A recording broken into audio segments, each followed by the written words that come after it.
CBS 뉴스는 CBS 홈페이지 cbs.co.kr이나 노컷뉴스 홈페이지 노컷뉴스.co.kr, 스마트폰 애플리케이션과 팟캐스트를 통해 다시 보고 들으실 수 있습니다.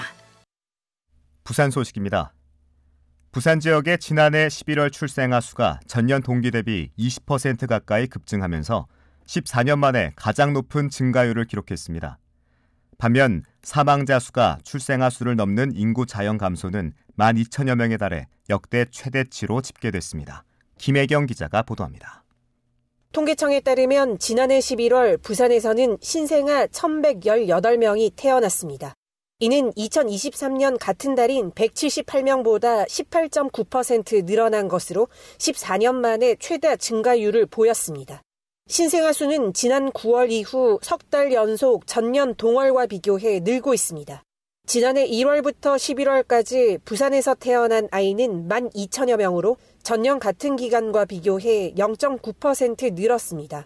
12월 출생아 수를 합하면 2023년보다 늘어날 가능성이 높아 부산에서는 9년 만에 처음으로 출생아 수가 증가세로 접어들 전망입니다.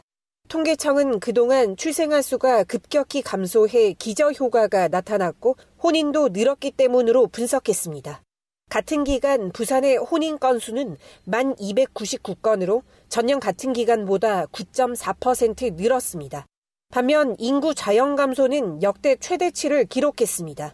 이 기간 부산의 사망자 수는 24,370명으로 2.1% 늘었습니다. 지난해 1월부터 11월까지 사망자 수가 출생아 수보다 더 많은 인구 자연 감소는 12,000여 명으로 역대 최대치를 기록했습니다. 빠르게 늙고 있는 부산의 상황을 반영하듯 11월의 경우 인구 1,000명당 사망자인 조사망률은 8.4명으로 8대 특별광역시 중 가장 많았습니다. CBS 뉴스 김혜경입니다.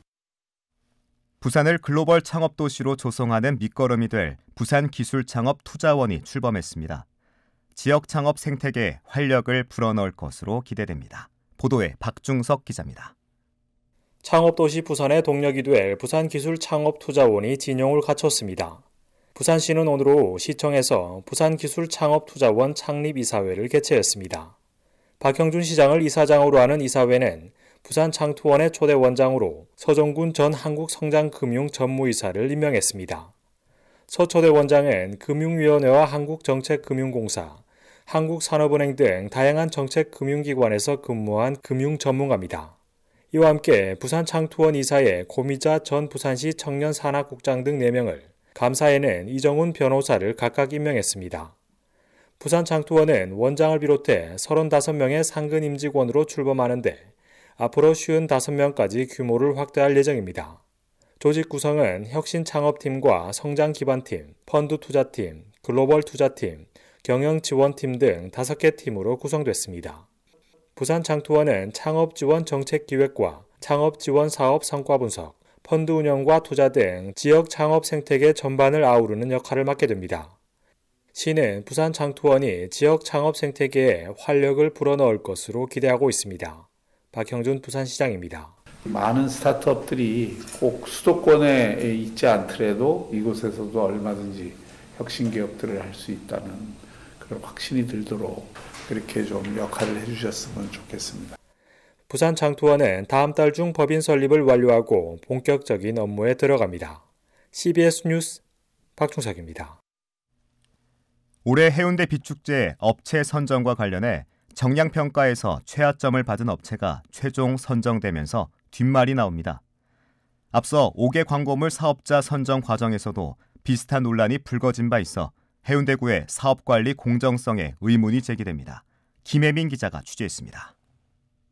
올해 해운대 빛축제의 사업자인 A업체는 지난해 입찰에 참여한 업체 4곳 가운데 정량평가에서 최하점을 받았습니다.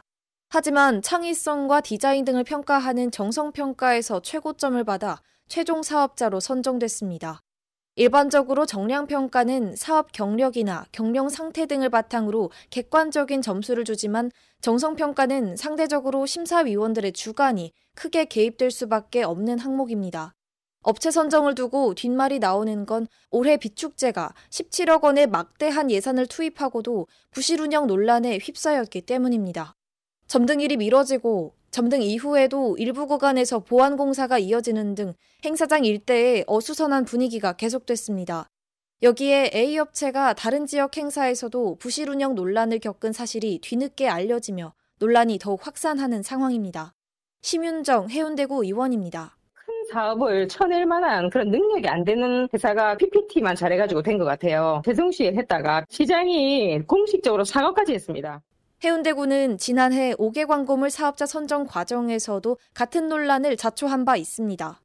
정량평가에서 최하점을 받은 컨소시엄이 정성평가에서 최고점을 받아 우선 협상 대상자로 선정된 겁니다. 이에 한 컨소시엄이 의문을 제기하며 평가위원들을 대상으로 고소장을 제출했고 검찰 수사가 진행되고 있습니다. 해운대구는 업체 선정 과정에 개입할 수가 없고 모든 과정이 공정하게 진행됐다고 해명했지만 사업 관리의 공정성에 의문을 제기하는 목소리는 한동안 이어질 전망입니다. CBS 뉴스 김혜민입니다. 12.3 내란 사태 이후 대내외 여건이 불확실성이 가중하면서 중소기업의 경기 전망 지수도 낮은 수준으로 조사됐습니다. 중소기업 중앙회가 부산, 울산 지역 중소기업 300여 곳을 대상으로 조사한 결과 2월 경기 전망 지수는 71.1로 전년 동기 대비 4.7포인트 하락했습니다. 또 경영상 가장 큰 어려움으로 인건비 상승이 45.6%로 가장 많았고 매출 부진과 원자재 가격 상승, 경쟁 심화가 뒤를 이었습니다. 부산고용노동청은 임금 체불 후 근로감독관의 출석 요구에 불응한 사업주 2명을 체포해 검찰에 송치할 예정입니다.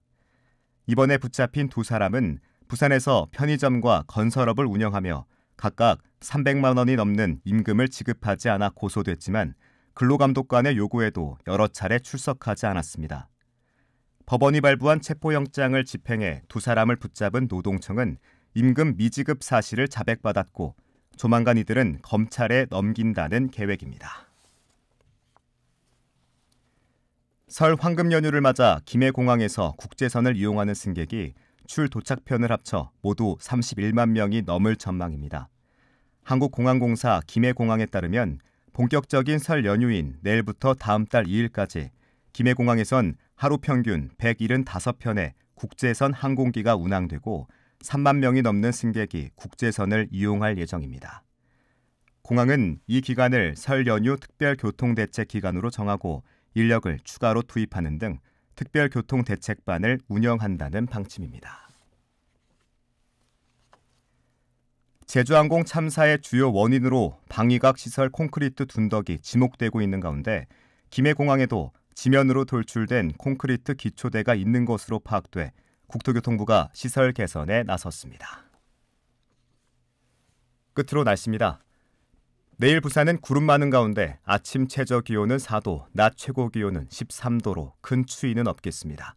내일 오전 한때 초미세 먼지 농도가 나쁨 수준을 기록할 전망입니다.